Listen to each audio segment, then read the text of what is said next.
दिल्ली में हुए धमाके के बाद हरियाणा में हाई अलर्ट जारी कर दिया गया है। दिल्ली के साथ लगते जिलों में विशेष सावधानी बरतने के आदेश दिए गए हैं। वाहनों की लगातार चेकिंग की जा रही है।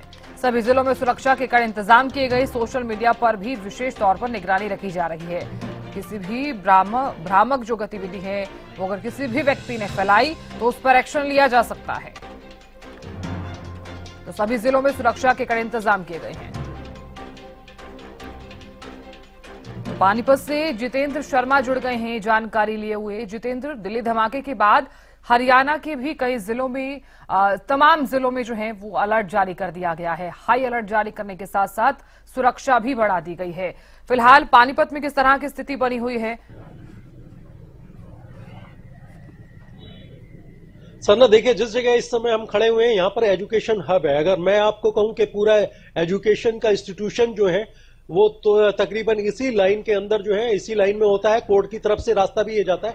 लेकिन सबसे बड़ी बात ये है कि जिस तरीके की चाक चौबंदी है, सादी वर्दी के अंदर जो है पुलिसकर्मी जो है वो तैनात हैं, वो जांच करते हैं। तमाम गाड़ियों को रुकवा कर देखा जाता है। और सबसे बड़ी बात यह है कि जिस तरीके का ये हमला हुआ, ये फिदाइन हमला भी कहा जा सकता है, और इसको लेकर तमाम जो है जांच एजेंसियां जो है वो खंगालने पर लगी हैं कि क्या कुछ है। तमाम हरियाणा हो, यूपी हो, मध्य प्रदेश हो, तमाम महाराष्ट्र, हर जगह जो है हाई अलर्ट है। सुरक्षा एजेंसियां जांच कर रही हैं इनके तार कहां तक जुड़े हुए हैं। और सबसे बड़ी बात ये जो है, पुलवामा के अंदर जो है जो अटैचमेंट मिलता है, कहीं ना कहीं वहां पर भी जो है जांच एजेंसियां जो भी इसमें संलिप्त थे उनको जो है उनको जांच में शामिल किया जा रहा है। लेकिन अगर हरियाणा की प्रैक्टिकल हरियाणा की बात की जाए तो जिसमें फरीदाबाद है, फरीदाबाद से लेकर गुड़गांव है, एनसीआर, दिल्ली, पानीपत, करनाल, कुरुक्षेत्र, तमाम जीटी रोड, NH-44 के ऊपर जो है तमाम जो है जांच एजेंसियां लगी हुई हैं। उनके तार देख रही हैं किन किन लोगों से ये मिले हैं, और बहुत सी ऐसी जो है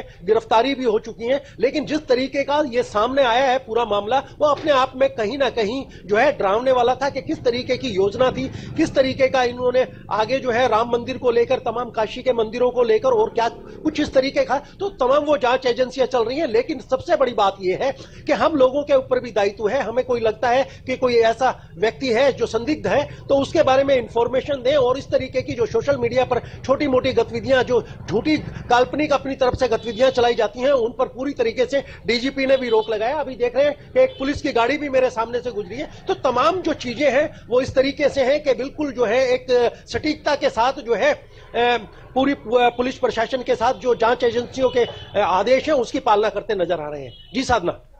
बिल्कुल जितेंद्र, कहा जा सकता है कि दिल्ली में हुए धमाके के बाद हरियाणा में भी अलर्ट जारी कर दिया गया है। आप जिस तरह से जानकारी दे रहे हैं कि जांच भी लगातार बढ़ा दी गई है। इस बीच सोशल मीडिया पर भी लगातार निगरानी रखी जा रही है। सोशल मीडिया पर निगरानी किस तरह से रखी जा रही है? अगर कोई भी व्यक्ति भ्रामक मैसेजेस और भ्रामक जो चीजें हैं वो फैलाता है तो क्या कार्रवाई की जा सकती है?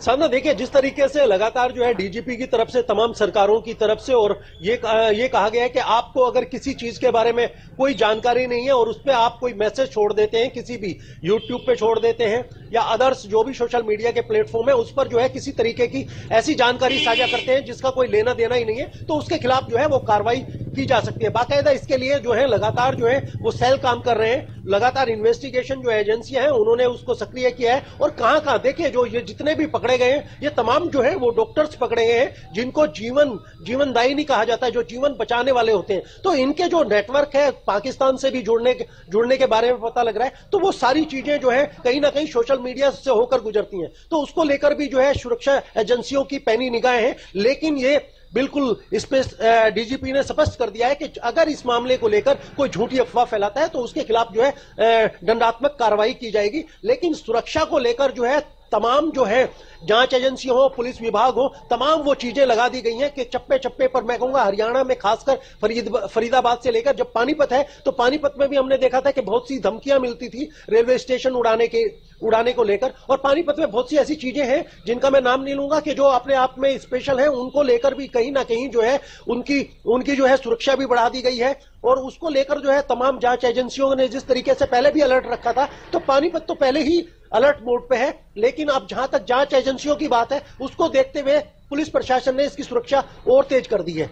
जी साधना।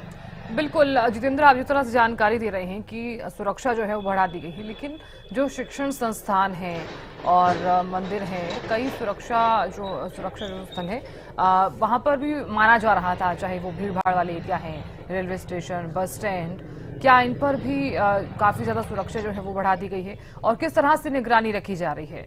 अगर ज्यादा सुरक्षा बढ़ाई गई है फिर तो लोगों में भी एक तरह से डर का माहौल भी हम कह सकते हैं।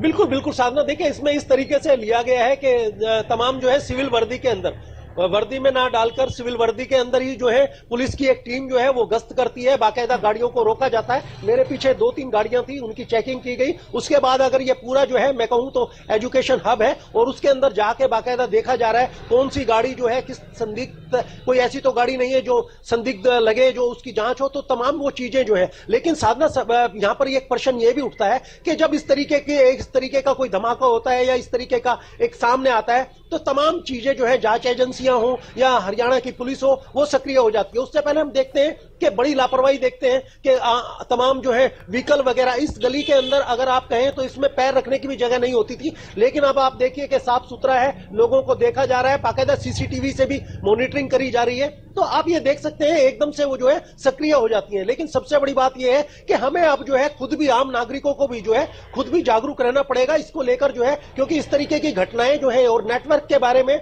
अभी तक जो है जांच एजेंसियां यही खंगाल रही हैं कि इनके नेटवर्क कहां-कहां जुड़े हुए थे, कहां-कहां वो लोग हैं। अभी इसमें बहुत सी गिरफ्तारियां और होंगी, तो वो चीजें जो है उसको लेकर जो है जांच एजेंसियों ने अभी खुलासा नहीं किया है। लेकिन सबसे बड़ी बात यही है कि जिस तरीके से तमाम मैं कहूंगा शहर हैं, हरियाणा के जो शहर हैं वो भी हाई अलर्ट पर रखा गया है। बाकायदा फरीदाबाद के लिए गृह मंत्री, जो हमारे देश के गृह मंत्री हैं अमित शाह, उन्होंने एक जांच एजेंसी को इनपुट के आधार पर तमाम वो चीजें कलेक्ट करने को कहा है कि किस तरीके से तमाम जो लोग थे, ये डॉक्टर्स वगैरह थे, इनके क्या नेटवर्क थे, इनके क्या रिश्तेदार हैं, तो वो चीजें भी खंगाली जा रही हैं। चाहे आप नूह की बात करें तो हरियाणा तो जो है मेन रखा गया है कि किस तरीके से विस्फोटक सामग्री जो है फरीदाबाद से प्राप्त हुई थी और जिस तरीके से जो i20 कार है जो बेची गई थी वो गुड़गांव में बेची गई थी और गुड़गांव के बाद जो है वो बेचते जो है वो अंबाला बिकी और अंबाला बिकने के बाद वो ताकिर उप आमिर जो है जो पुलवामा का है उसको बेची गई। तो कहीं ना कहीं ये सारे जो तार हैं और अब जांच एजेंसियां वो चीजें कलेक्ट कर रही हैं कि किस तरीके से जो है ये धमाके किए गए और बिल्कुल जितेंद्र, कहा जा सकता है कि जांच एजेंसियां जो है वो चीजें जो है वो कलेक्ट तो कर ही रही हैं, कई तरह के खुलासे भी लगातार किए जा रहे हैं। देखने वाली बात होगी कि आगे क्या कुछ जांच में सामने आता है। बने रहने के लिए बहुत शुक्रिया।